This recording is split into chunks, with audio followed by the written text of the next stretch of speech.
عند غراس الأخلاق بارزة صاغت أخلاقي النور بجنتها في كتاب الخلاص. الحمد لله وحده والصلاة والسلام على من لا نبي بعده. أما بعد فقد قال الله تبارك وتعالى في كلامه المجيد والفرقان الحميد: أعوذ بالله من الشيطان الرجيم. بسم الله الرحمن الرحيم. إن الدين عند الله الإسلام. وقال في موضع آخر: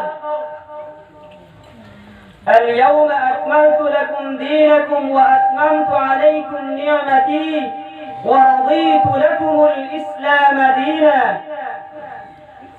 صدق اللہ العظیم. ہمیں پھر دعوت دین الہی عام کرنا ہے، جہان کل میں پھر سے دبدبائے اسلام کرنا ہے. جس کام کے لیے آئے وہ کام نہ بگڑے، سر جائے تو جائے مگر اسلام نہ بگڑے. اسلام کو منظور نہیں، قرآن اگر دستور نہیں، پھر افسوس ہے اس آزادی پر، یہ ملک یہ لشکر کچھ بھی نہیں. ہر شخص سے کہہ دو پیش کرے اخلاص و مروت کی دولت، کردار سے قومیں بنتی ہے، انکار کے چکر کچھ بھی نہیں.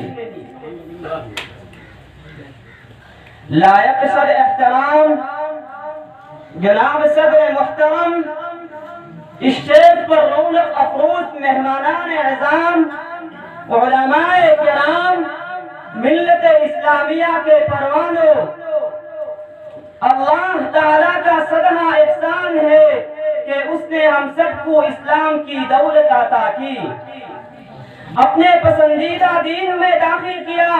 اسلام ایک ایسا کامل اور جامع مذہب ہے جس میں ہر طرح کی خوبیاں موجود ہے. ہر مسئلہ بڑا واضح اور پرلطف ہے. یہ اسلام ایک ابر کرم تھا جو عرب کی وادی غیظی زرع سے اٹھا، شمال اور جنوب میں موجیں مارتا، مشرق و مغرب کے دور افتادہ علاقوں پر فیض عطا کیا. بارش بن کر برسا، تہذیب و تمدن ہے جواہر اٹھائے، علم و حکمت کے خوشنما پھول کھلائے.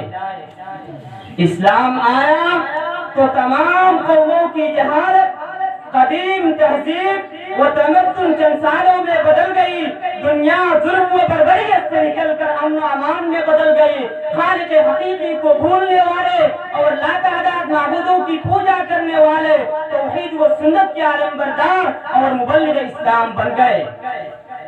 اسلام آیا تو کفر و شرک، ظلم و جور اور خواہشات نفسانی سے بھری ہوئی بنجر زمین کو اسلام کی عمدہ اور پاک باز تعلیم اور روحانی اخلاق کی بدولت سرسبز اور شاداب بنا دیا ہے. لہذا ہم کہہ سکتے ہیں اسلام میں وہ خوبیاں ہیں جن سے دوسرے مذاہب، دوسرے ادیان خالی ہیں. اسلام امن و امان کا پیغام دیتا ہے، اسلام اتحاد و اتفاق کا سبق دیتا ہے، اسلام ظلم و بربریت سے روکتا ہے، اسلام مظلوموں کا حق دلاتا ہے، اسلام کمزوروں کا انصاف دیتا ہے، اسلام نے عدل و انصاف کا معاملہ کرتا ہے، اسلام نے بگڑے ہوئے بھائی کو بھائی سے ملایا، اسلام نے خاندانوں اور قبیلوں کی عداوت ختم کر کے آپس میں الفت و محبت پیدا کی ہے. اسلام نے عبادت و ریاضت کا طریقہ دیا، اسلام نے تجارت و زراعت کا ہنر سکھایا، اسلام نے سیاست و قیادت کا ڈھنگ دیا، اسلام نے سیاحت لطافت کا راستہ دیا، اسلام نے تجارت و زراعت کا ہنر سکھایا، اسلام نے حسن اخلاق کا نمونہ دیا. حاضرین کرام، اگر عدالتوں میں اسلامی قانون کو داخل کر لیا جائے، اپنے آئین میں شامل کر لیا جائے تو پھر سکون ہی سکون، امن ہی امن کا ماحول اور فضا ہوگا. ہر شخص کے دل میں ایک دوسرے کا احترام اور خیال ہوگا. اسلام کا سبق ہے جس میں ہر شخص کی عافیت ہی عافیت ہے.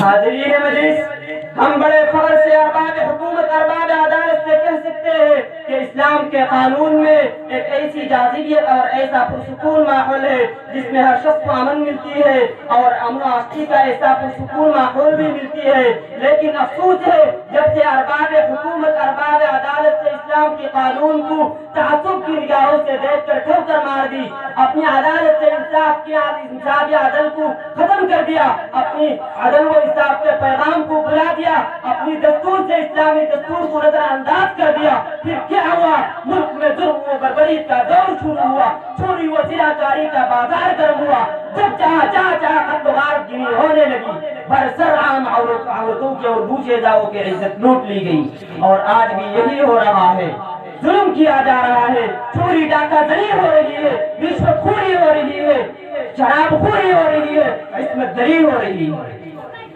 حاضرین مجلس، آج ہم یہ کہہ سکتے ہیں اگر عدالت چوری کرنے والوں کے حق میں السارق والسارقۃ فاقطعوا ایدیہما کا قانون نافذ کر دے، اور چوری کرنے والوں کے حق میں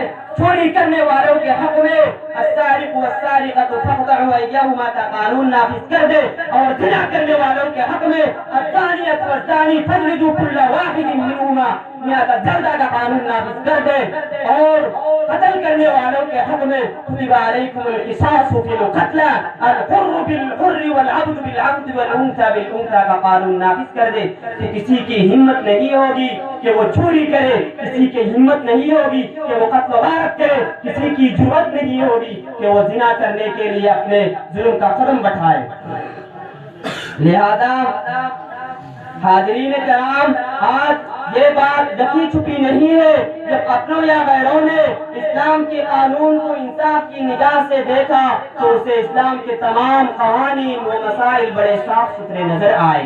ایک وقت ایسا آیا کہ اس کی زبان اسلام کی خوبیوں کو بیان کرنے پر مجبور ہو گئی۔ ہمارے پاس ایک نہیں بلکہ سینکڑوں ایسے تحریر غیر مسلموں کی موجود ہے جنہوں نے اسلام کی خوبیوں کو بیان کیا۔ کسی نے کہا اسلام واحد مذہب ہے جس نے انسان کو اشرف المخلوقات کا بلند ترین منصب عطا کیا۔ کسی نے کہا اسلام کا وہ ترہ امتیاز ہے جس میں دنیا کا کوئی مذہب اس کی ہمسری کا دعویٰ نہیں کر سکتا ہے۔ تہذیب و تمدن، اخلاق و اخلاق کا عظیم سرمایہ ہے۔